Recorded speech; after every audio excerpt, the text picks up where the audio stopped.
¿Recuerdan cómo se llama una de las hijas de Oseas? Lo-ruhamma. ¿Y qué significa Lo-ruhamma? La no amada. Imagínense llamar a su hija la no amada. Feo. Pero para ello era súper importante conocer justamente el contexto y recordar a través del nombre en el momento en que nació. Entonces Sofonías nació apartado para Dios porque nació en medio de un rey malvado. ¿Se acuerdan cómo se llamaba ese rey? Manasés. ¿Ya? Y como estaba en medio de un reino malvado, lo que hizo su familia, que era una familia piadosa, fue apartarlo para Dios. Y de ahí viene su nombre, Sofonías. Así que Sofonías suena raro, pero no estaría mal ponerle Sofonías a un hijo. ¿Cómo se imaginan ahí? Amelia Sofonías. No, eso es como de varón. Pero bien, vuelvo a insistir, hermanos. Si usted quiere profundizar más, vea el primer sermón. Dese la lata. Son casi 50 minutos de predicación. Pero muy relevante. Así que no me miren con esa cara de... ¿Ya? Bien, Sofonías entonces, quiero que lo busquen en sus Biblias. Libro del profeta Sofonías. Y mantenga su Biblia abierta. Libro del profeta Sofonías. Sofonías era un profeta menor, así que está dentro de los últimos 12 libros del Antiguo Testamento. Sofonías, un profeta que predicó en el tiempo de Jeremías, en el tiempo de Habacuc y Ageo. ¿Ya? ¿Lo tienen? Me gustaría que alguien pueda leer el primer versículo. Dedocráticamente, Daniel.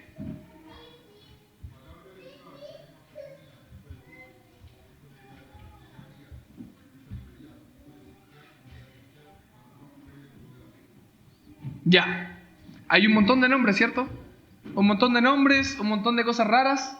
Si usted quiere saber lo que significa el primer versículo, vean la predicación anterior. Ahí los dejo. ¿Ya? Pero ahora vamos a ir directamente al versículo 2 y 3. Vamos a hablar de un reino humano, un reino destruido, un reino degradado. Dice así el texto: destruiré por completo todas las cosas sobre la faz de la tierra, dice Jehová. Destruiré los hombres y las bestias, destruiré las aves del cielo y los peces del mar, y cortaré a los impíos y raeré a los hombres de sobre la faz de la tierra, dice Jehová. Fuerte, ¿eh? Fuertes palabras. Pero para acercarnos al texto vamos a orar al Señor. Así que le invito a cerrar sus ojos, a inclinar su rostro y a orar a Dios. Padre, en este momento queremos entregarle todo nuestro ser, nuestro corazón, nuestra mente, nuestro cuerpo físico, todo nuestro ser, solamente para usted. Que usted sea transformándonos a través de la predicación de su palabra y que su palabra se haga viva y eficaz en nuestra vida. Que nosotros podamos alumbrar con ella por el poder de su Espíritu Santo. Acompáñenos en este tiempo, Señor. Acompáñame a mis hermanos, acompáñame a mí para ser un buen expositor de la palabra y que podamos dar gloria al único y sabio Dios, en quien oramos, nuestro Señor Jesucristo. Amén. Cuando leemos estos dos versículos, se nos hace difícil entender lo que el profeta Sofonías estaba sintiendo en aquel momento. Generalmente cuando algo malo pasa, cuando algo malo le pasa a usted y usted le cuenta a otra persona, la gente dice: te entiendo, yo pasé algo parecido. Pero nosotros sabemos muy bien que nos cuesta ponernos en el lugar del otro. Nos cuesta ponernos en el lugar del otro. Si alguien está llorando, es muy difícil que alguien llore con esa persona. Y aún así, es un mandato del Señor. Pero el punto es difícil ponerse en el lugar del otro, es difícil ponerse en el lugar en el que estaba Sofonías. Solemos decir que entendemos lo que el otro está diciendo, lo que el otro está pensando, lo que el otro está sintiendo, pero sabemos que en realidad muy pocos pueden ponerse en el lugar de aquel que está sufriendo. Y es por estas mismas razones que nos cuesta comprender al profeta en su situación, nos cuesta entender lo que el profeta está sintiendo. O sea, si nosotros leemos la Biblia, leemos los dos versículos: raeré a todos, la creación, al impío, raeré a los árboles, los animales, dice todo. Lo voy a destruir, dice el Señor. Pero ¿será que el Señor quiere destruir todo? ¿Será que el Señor quiere destruir todo? El punto es que el pueblo de Dios, en el contexto, estaba fornicando con el pecado constantemente. O sea, el pueblo, como decía nuestro hermano Samuel, amaba el pecado. Tanto así que tenía imágenes de la diosa Cera, imágenes de Baal, imágenes de otros dioses que tenían en aquel entonces. Y lo que el Señor les quería decir es que eso les va a traer consecuencias. Si ustedes tienen otros dioses, a lo mejor no tienen imágenes en sus casas. No creo que tengan imágenes en sus casas. Algunos sí. Pero independiente que tengan imágenes o no, el Señor nos dice que esto generaría consecuencias claras. Si usted es idólatra, le trae consecuencias a causa de ser idólatra. Y eso no era lo que le preocupaba al profeta Sofonías, porque no era que el pueblo no estuviera haciendo nada para volver a Dios. Si ustedes, para los que estuvieron la semana pasada, y los que yo sé que van a ver el video, la semana pasada repasamos las maravillas que hizo Josías en el pueblo. El pueblo era un asqueroso pecador, tenían dioses armados, tenían templos para otros dioses, buscaban y hacían otras cosas, eran borrachos, eran ladrones, eran mentirosos, eran fornicarios, pero buscaban siempre hacer otra cosa. ¿Pero qué hizo Josías? Josías eliminó los templos de la adoración a los dioses paganos y trajo de vuelta al pueblo de Israel a la ley de Dios. Entonces Josías estaba haciendo lo que era bueno. Josías estaba haciendo lo que verdaderamente nos sirve. Josías estaba haciendo lo que nosotros muchas veces no somos capaces de hacer. Él lo estaba haciendo por el pueblo. Podríamos decir de alguna manera, Josías era el pastor que estaba guiando al rebaño a Dios. El cambio que él hizo era una reforma radical en la vida personal, en la vida de Josías, en la vida familiar de Josías, en el reino, en todos los que pertenecían, ¿cierto?, a la familia real, y en la vida social del reino. Dicho de otro modo, en la vida de los lafuentinos. La familia social, la familia que vive en la iglesia, ¿cierto? Esta reforma que hizo Josías fue tan potente, tan poderosa en ese reino, que se podría poner al nivel, por ejemplo, de la reforma que hizo Martín Lutero, que Dios llevó más bien, o que Dios movió a Martín Lutero, porque sabemos que Martín Lutero fue solamente una herramienta del Señor. Reformas como de Martín Lutero, de Juan Calvino, John Knox, quienes cambiaron el rumbo de la historia de la iglesia, ¿cierto? ¿Se acuerdan lo que pasaba en el siglo XVII? ¿Lo que estaba pasando? Vendían la salvación. Vendían la salvación. ¿Pero qué hicieron estos hombres reformadores por medio del poder del Espíritu Santo? ¿Qué hicieron? Volvieron a la gracia del Señor. Volvieron a la palabra de Dios. Y Sofonías estaba atento a lo que Dios estaba haciendo a través de Josías. Sofonías estaba atento a lo que Dios estaba haciendo a través de Jeremías. Sofonías estaba atento a lo que Dios estaba haciendo a través de Habacuc, a través de Ageo. Estaba atento. Pero también estaba preocupado porque las cosas se veían difíciles. Él decía, Josías hizo un cambio en este reino, pero el Señor va a juzgar a la nación igual. ¿Por qué? Ahora vamos a ver por qué. Y no es que Dios no pueda cambiar las cosas, no es que Dios no pueda transformar tu vida, no es que Dios no pueda cambiar o transformar un reino completo, no es que Dios no pueda cambiar una nación completa. Dios trae juicio porque nos ama. Dios te juzga en esta tierra porque te ama. Dios usa las consecuencias de nuestro pecado para pulirnos en amor. Por eso quiero que leamos nuevamente los versículos y analizaremos dos cosas de suma importancia en la iglesia de hoy. Lo primero que vamos a ver es que debemos aprender a conocer quién es Dios. Si yo les pregunto a ustedes, ¿saben quién es Dios? ¿Qué me dirían ustedes? ¿Sí? ¿No? Tal vez estoy en proceso. Yo diría que todos estamos en proceso de conocerlo, ¿cierto? Pero quiero que leamos la última frase del versículo 2 y la última frase del versículo 3. Dice así: dice Jehová. Y la última frase del versículo 3, ¿qué dice? Dice Jehová. Cuando leemos la palabra Jehová en la Biblia, es más que nada una forma de referirse a Dios, para no pronunciar el nombre de Dios, que de hecho no tiene pronunciación, ¿cierto? ¿Recuerdan cuando Dios le entrega el nombre a Moisés? ¿Qué le dice? Yo soy el que soy. No le dice yo me llamo Juan Perico Pérez Los Palotes. Yo me llamo Alberto Hurtado. No, él le dice yo soy el que soy. Y el yo soy te manda. Punto. Entonces Dios no se presenta con un nombre como nosotros lo conocemos. Los judíos tenían lo que se conoce como el tetragramatón. ¿Habían escuchado eso? Tetragramatón.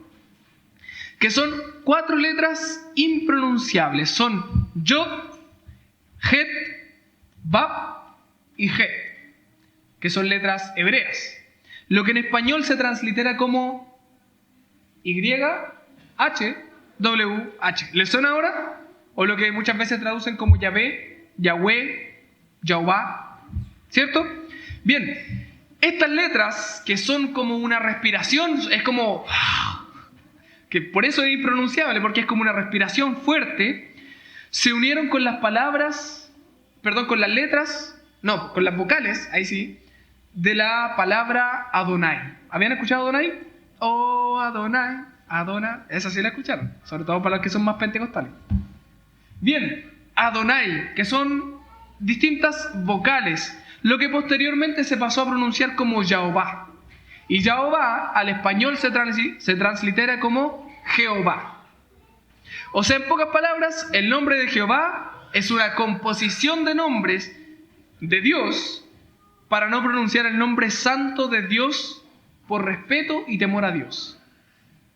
Tenían tanto temor de Dios que no querían pronunciar el nombre de Dios porque conocían el poder de Dios. ¿Se entiende? ¿Se entiende por qué le decimos Jehová? ¿Por qué en la Reina Valera aparece Jehová? Y cuando justamente en la Reina Valera, que es la versión de la Biblia que nosotros leemos cada domingo, la que usamos en el culto público, cuando la Reina Valera usa el término Jehová, es una forma de hablar del carácter de Dios.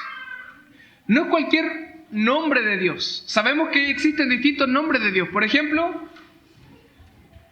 a ver, ¿algún nombre de Dios del Antiguo Testamento? ¿Ya? Por ejemplo, en lo que siempre se repiten, el Altísimo, el Adonai, el Señor, el Creador, Dios, ¿cierto? Elohim, Nisi, Jireh, que son nombres clásicos del Señor que generalmente se presentan. Ya, esto significa Dios proveerá. Esto significa Dios nuestro estandarte. Esto significa Dios nuestra roca. ¿Ya? Pero cuando hablamos de Jehová, cuando nosotros leemos Jehová en el Antiguo Testamento, es una forma de decir que Él es el Dios del pacto. Cuando nosotros leemos Jehová en la Biblia, no es cualquier cosa. O sea que el texto bíblico de Sofonías nos diga, dice Jehová, no es cualquier cosa. Él está diciendo, yo voy a destruir todo, dice el Dios del pacto. Yo voy a arrasar con todo, dice el Dios del pacto. Pero el punto es que si Dios va a arrasar con todo, ¿por qué le habla al pueblo de Israel? Si el pueblo de Israel es tan pecador, ¿por qué le sigue hablando al pueblo de Israel? Y quizás a muchas personas no les guste usar el nombre Jehová. Por ejemplo, si nosotros vemos nuevas versiones, la NBI, nueva versión internacional, la LBLA, la Reina Valera 2015, no usan Jehová, usan Señor, con la S mayúscula. Esa es la diferencia. Pero usar Jehová, entendiendo lo que significa esta palabra, es una verdad profunda, muy profunda. Entonces la pregunta es, ¿quién es Jehová? ¿Quién es Jehová que se está dirigiendo a Sofonías? ¿Y por qué se revela con ese nombre a Sofonías? Si nosotros leemos el libro de Sofonías, leeremos 2 capítulos enteros de juicio. Capítulo 1, puro juicio. Capítulo 2, puro juicio. Al principio del capítulo 3, puro juicio. Vamos a leer destrucción, vamos a leer venganza de Dios, vamos a leer consecuencias del pecado. Pero aún así, Dios se revela ante Sofonías como dice Jehová. Dice Jehová. Podemos hablar de una destrucción masiva, hablar de destrucción con poder y dejar una huella en la Tierra, como por ejemplo el meteorito que cayó en la Tierra, ¿cierto? Y destruyó a muchos dinosaurios que ya se extinguieron. Un meteorito gigantesco, ¿cierto? De eso estamos hablando, de ese tipo de poder de destrucción. Pero aún así, Dios se revela ante Sofonías como el Jehová. Jehová. Yo soy Jehová. Dice Jehová. Y habló Jehová. Y Jehová aquí. Y Jehová allá. Jehová. ¿Por qué es tan importante? ¿Por qué lo repite tanto? Porque Jehová significa el Dios del pacto. El Dios que es capaz de mantener su perdón intacto, aún a pesar de la asquerosidad, de la maldad e idolatría de su pueblo. Si nosotros leemos el Antiguo Testamento, Israel era asqueroso. Israel era malo. ¿Han visto un pueblo malo? ¿Han visto un pueblo malvado? Israel era así. Israel tenía una tremenda luz delante de ellos, pero ellos preferían ir a la oscuridad. Israel tenía comida delante de ellos, pero preferían volver a otro lado. Les llovía el maná del cielo, pero ellos preferían comer piedras. Israel era malvado. Si nosotros vemos la historia de este pueblo, solo veremos desobediencia. Una y otra vez, desobediencia, desobediencia, desobediencia. Y si los que estamos casados, ¿quiénes son los que están casados aquí? A ver, levanten su mano. Ah, hay varios casados, ¿ah? Si los que estamos casados dije, ¿ah? ¿Ya? Si los que estamos casados nos preguntamos si somos capaces de aguantar 1000 engaños de parte de nuestra esposa o nuestro esposo, lo primero que nosotros diríamos es no. Algunos dicen, no, es que yo perdono a mi esposo porque trae dinero a la casa. Mentira. Yo estoy seguro que si a ustedes lo engañan, o si a mí me engañan, a lo menos una vez, perdonar va a ser muy difícil. 2 veces, casi imposible. 3 veces, imagínense 1000 veces. ¿Nosotros responderíamos con un rotundo no? ¿Por qué? Porque somos pecadores. Pero aquel Jehová, aquel Dios del pacto, a diferencia de nosotros, Él mantiene su pacto con su pueblo a pesar de la fornicación que mantiene el pueblo con otros dioses. A pesar de lo asqueroso que somos nosotros, Dios mantiene perdonándote, mantiene su perdón constantemente. A pesar de ti, a pesar de mí, Dios nos perdona constantemente. ¿Por qué? Porque Él es Jehová, el Dios del pacto. Él es Jehová, el Dios del pacto. Y nuestro engaño es igual al de Israel. Nosotros no somos mejor que Israel. No somos mejores que ellos. Quizás no tenemos a la diosa Acera aquí adelante. Quizás no tenemos a Baal en nuestra casa. Pero sí amamos el dinero.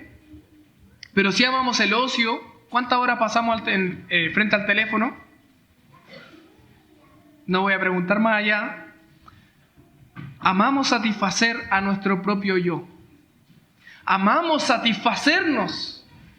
Porque ¿qué es lo que buscamos nosotros? Sentirnos bien, sentirnos confiados, tratar de ser felices por nuestros propios medios y no buscando al Señor. El Señor nos dice, ustedes van a ser infinitamente felices si me buscan a mí. Y nosotros decimos, no, pero igual quiero probar por allá. El Dios perfecto que nos dice que si lo buscamos a Él, seremos felices, seremos gozosos, estaremos gozosos y en paz. Ese perfecto, nosotros imperfectamente decimos, no, mejor me voy para acá.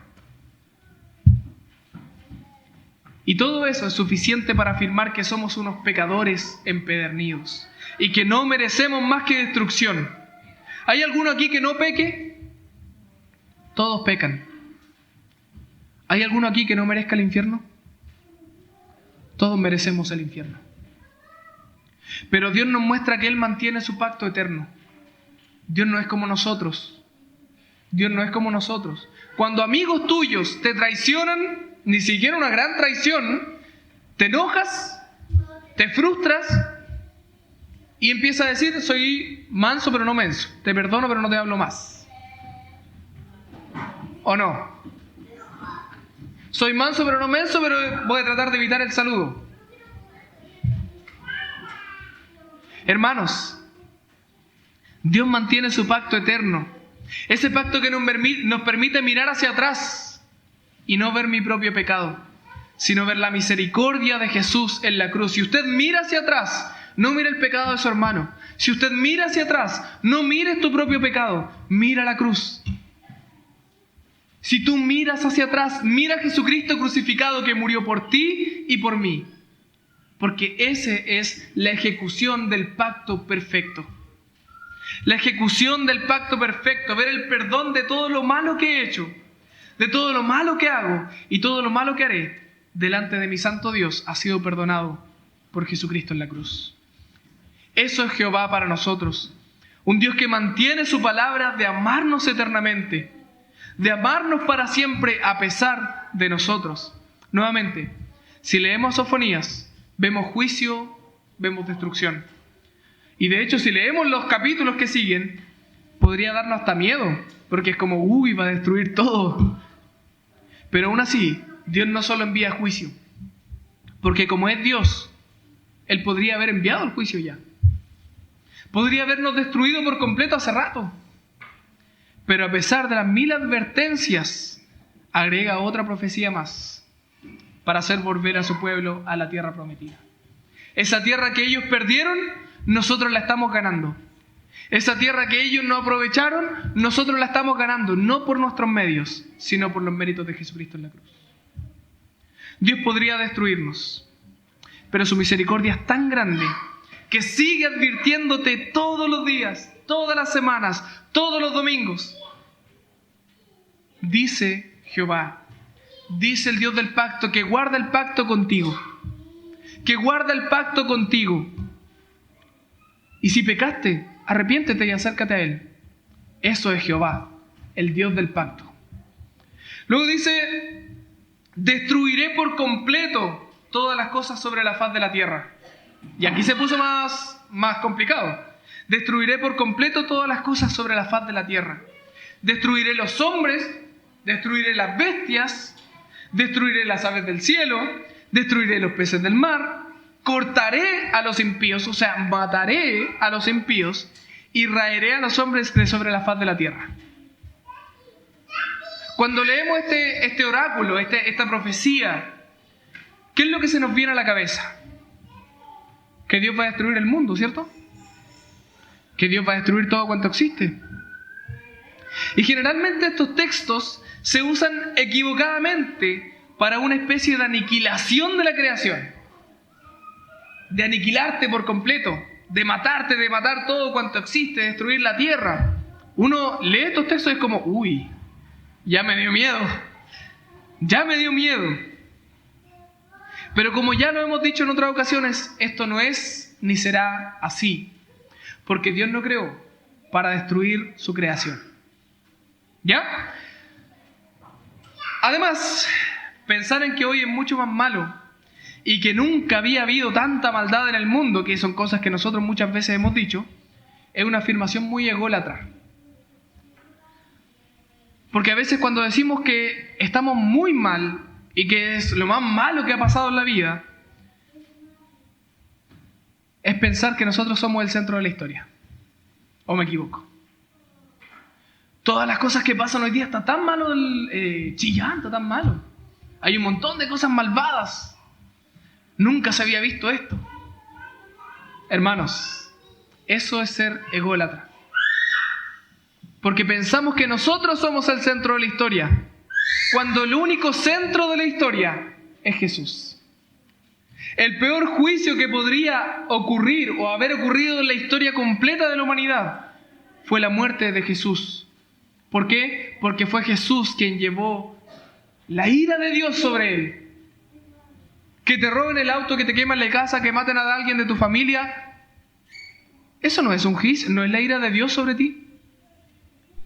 Pero la ira de Dios fue sobre Jesús. Eso sí fue verdaderamente el centro de la historia. Ese sí fue el peor momento de la historia de la humanidad. Entonces la pregunta es, ¿qué significan estas palabras de Dios a Sofonías? Y antes de llegar a la interpretación de esta parte del texto, debemos tener cuidado con lo que interpretamos en la Biblia. La palabra de Dios debe ser temida. La palabra de Dios no es cualquier cosa, hermanos. No es el Quijote de la Mancha, no es un libro de autoayuda de Jordan Peterson, no es un libro tal vez de coaching de Cash Luna. No es nada de eso. Esos son libros que se equivocan, libros que confunden a Pedro con Pablo. Son libros humanos, pero la Biblia es la palabra de Dios y debe ser temida, por cuanto es la palabra de Dios, y eso nos llevará a buscar la mejor interpretación. Y teniendo esto en mente, hermanos, entonces avanzamos. El texto bíblico habla de una destrucción que aparentemente Dios hará con todo lo creado, ¿cierto? Dice que va a destruir todo, que va a raer a la gente de la faz de la tierra. Pareciera que Dios quiere destruir toda la existencia. Pero si leemos el capítulo 3 de Sofonías, que veremos por allá por marzo, por cierto, nos daremos cuenta que en realidad Dios no destruirá todo, sino que dará su conocimiento a toda la tierra. Entonces sería raro decir voy a destruir todo cuanto existe, voy a hacer añicos el planeta, pero voy a hacer recorrer mi conocimiento a toda la tierra. No tiene sentido. ¿Cómo destruir? ¿Y a quién le va a dar el conocimiento si destruyó? No se puede, ¿cierto? Entonces, ¿cómo lo interpretamos? La idea de destrucción de parte de Dios en Sofonías es en realidad la idea de que Dios permitirá las consecuencias del pecado de los hombres sobre ellos mismos. La consecuencia del pecado de los hombres sobre ellos mismos, que es justamente la destrucción. Me gustaría que volviésemos a leer el texto. Dice, destruiré por completo. Esa palabra, en realidad, es la misma, esa frase en realidad es la misma palabra que se repite 2 veces. Por eso tradujeron como destruiré por completo. Lo que en realidad el profeta estaba diciendo es, su pecado tiene consecuencias. Su pecado tiene consecuencias y las consecuencias es la destrucción. ¿Se va entendiendo? ¿Sí? Entonces, las enfermedades, ¿de dónde vienen? Las guerras, el hambre, son parte del juicio de Dios por el pecado del hombre, pero no es que Dios se goce en destruir y en enjuiciar. Lo que Dios hace es usar el pecado de los hombres, aún tu pecado, para hacerte entender que Él es Dios y que nosotros somos nada sin Él. Que nosotros somos nada sin Él. La destrucción o las enfermedades de los peces que nosotros vemos hoy en día, la extinción de especies que han pasado mucho este último tiempo, el acabo de la comida en varios de los países del mundo, todo ello es parte del juicio de Dios, pero no como voluntad propia de Dios, sino como voluntad permisiva de Dios para corrección nuestra. Como la muerte de Jesucristo en la cruz. Una voluntad permisiva, pero que permitió que todo el mundo sea salvo por Él. El Señor permite la destrucción del pueblo de Israel para que el pueblo se dé cuenta que mientras más decisiones fuera de la sabiduría de Dios tomen, peor le irá en esta tierra. Y eso es para ustedes y para mí. Mientras más decisiones fuera de la Escritura tomemos, peor nos irá y más destrucción acarrearemos. Y ellos lo experimentaron finalmente con Babilonia, que se regocijó en la matanza y en la esclavitud de los judíos. Babilonia llevó cautivo al reino del sur. Babilonia hizo lo que quiso. Violó, mató, esclavizó, robó. Babilonia hizo lo que quiso. Pero Dios no dejó a su pueblo. Dios permitió que esto pasara. ¿Para qué? Tal cual lo que pasó con el ciego que estaba frente a Jesucristo, ¿se acuerdan? Cuando estaba ese ciego y le decían los discípulos, pero Señor, ¿quién pecó? ¿Este o sus padres? Y Jesucristo dice, no es que haya pecado él o sus padres, sino, ¿para qué? Para que la obra de Dios se manifieste. ¿Y qué hace Dios? ¿Qué hace Jesucristo? Lo sana. Eso es lo que Dios quiere hacer, quiere mostrar su poder a la humanidad quiere mostrar su poder en la humanidad. Y es eso lo que Dios nos quiere advertir con Sofonías. En nuestro contexto moderno de iglesia siempre se nos presenta un Dios todo amor, nada de juicio, todo hippie, amor y paz, hermano. Yo te vengo a salvar, te amo. El problema con este Dios es que no es el Dios de la Biblia. La Biblia dice directamente, derechamente, no estoy inventando, ustedes lo pueden corroborar. Dios es amor y fuego consumidor. Entonces Dios no es todo amor. Dios no es el hippie que muchas veces se nos presenta de pelo largo, hermanito. Vamos a fumarnos algo. Que de hecho se está presentando a Jesús de esta manera hoy. Pero ese no es el Dios de la Biblia. Ese no es el Dios de la Biblia. El Dios que nos presenta Sofonías es un Dios severo, que ama el juicio de sus escogidos. Dios te ama, por eso te juzga. Dios te ama, por eso te castiga. ¿Saben por qué? ¿Saben por qué Dios te castiga? ¿Saben por qué Dios te hace pasar por fuego? Porque con ello corrige tu vida para mejorar las sendas del pueblo de Dios. Pablo lo entendió muy bien cuando dice que para entrar al reino de Dios, al reino de los cielos, debemos hacerlo por medio de tribulaciones. No porque seamos masoquistas, no es que Dios diga, oh, qué bueno, yo me gozo en que ellos se golpeen el cuerpo, maltraten su carne. No, eso no es lo que dice la Biblia. Sino porque nuestro pecado muchas veces es inevitable. Y eso hace que Dios tenga que usar las consecuencias de mi pecado para ser perfeccionado. Dios usó el pecado de David, usó las consecuencias del pecado de David para que David entendiera que estaba lejos de él. No es que Dios ame que David peque, eso no es lo que está diciendo la Biblia, sino que aún las consecuencias del pecado Dios las usa para su gloria. Dios usa las consecuencias del pecado para su gloria. Dios usa el fuego para pulirte. Dios se da el tiempo de cincelarte parte por parte para hacerte llegar a la medida de la estatura del varón perfecto, que es Cristo Jesús. Nosotros vemos la tribulación a nuestro alrededor como parte del pecado del mundo. Decimos, es que todo lo que está pasando es por lo que ahora están aprobando. Aprueban el aborto, aprueban el matrimonio homosexual, aprueban esto otro. Pero hermanos, la tribulación a nuestro alrededor no es consecuencia solo de los que están afuera. También es parte de nuestras consecuencias, porque nosotros hemos pecado, porque tú has pecado. Nosotros somos parte de este mundo. Y los que no conocen a Dios no van a ser juzgados por lo que no conocen. Pero tú que conoces serás juzgado, serás juzgada por lo que sí conoces. Y a pesar de ello, Dios nos ama. A pesar de ti, a pesar de mí, Dios nos ama y usa las consecuencias para traernos a Él.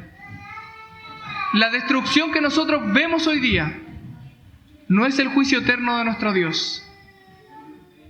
Eso va a venir en la segunda venida de Jesús, cuando Jesús juzgue a vivos y muertos.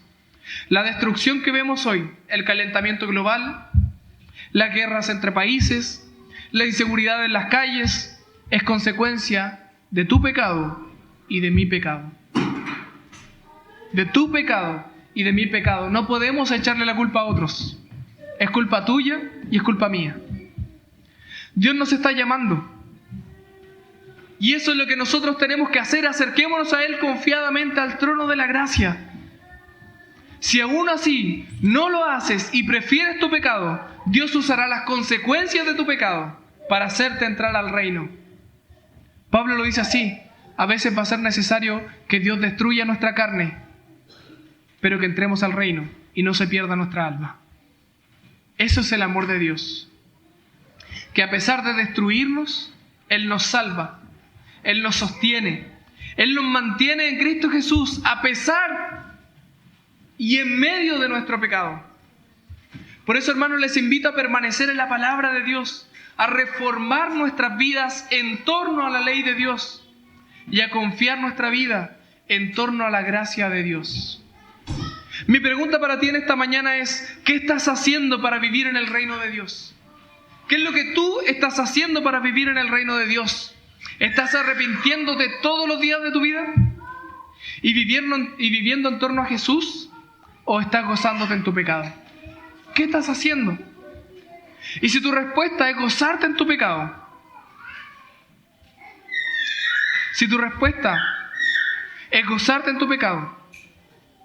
entonces hay dos opciones. O eres salvo, pero tendrás que entrar al reino de los cielos con tribulación y angustia, o en realidad no eres salvo. Pregúntatelo. ¿Estás viviendo en santidad para la gloria de Dios? ¿O te estás gozando en tu pecado? Que nuestro pensar esté en Jesús, hermanos. Que nuestro sentir esté en Jesús. Que nuestro actuar esté en torno a la palabra de Dios. Y que podamos vivir santamente para la gloria de Dios. Así que le invito, hermanos, a todos ustedes, y a mí también, por supuesto, a que busquemos la santidad. Porque como dice la Biblia, sin santidad, ¿qué dice? Nadie verá al Señor. Así que les invito a orar para que nos entreguemos al Señor. Oremos. Padre, le pedimos perdón por nuestros pecados. Los primeros 2 capítulos de Sofonías son de juicio, son duros, son potentes. Y es por eso que le pedimos perdón, porque nosotros no podemos decir el pueblo de Israel está allá, pecador, inmundo, y nosotros acá, todos santos. Señor, nosotros como el pueblo de Israel escogemos lo malo muchas veces. Y es por eso que nos arrepentimos delante de usted y como pueblo de Dios le pedimos perdón. Y en este momento que sabemos que somos perdonados por Jesús, le pedimos que usted nos guíe, que usted nos levante, que usted nos haga permanecer junto a usted. Porque en medio de la tribulación, en medio de la angustia, sabemos que tenemos gozo, sabemos que tenemos paz, sabemos que tenemos felicidad solamente en Jesús. Y es por eso, Señor, que le pedimos que usted abra el corazón de cada uno de nosotros. Abra nuestras mentes, que podamos disfrutar de su presencia y que podamos vivir para su gloria y honra. Bendíganos ahora, Señor. Le pedimos esto, Padre, sabiendo que es usted quien nos cuida, quien nos guarda, quien nos levanta y quien nos anima a continuar en estos caminos tan maravillosos, los caminos de nuestro Señor Jesucristo, en quien oramos. Amén. Le invito a ponerse de pie, hermanos. Vamos a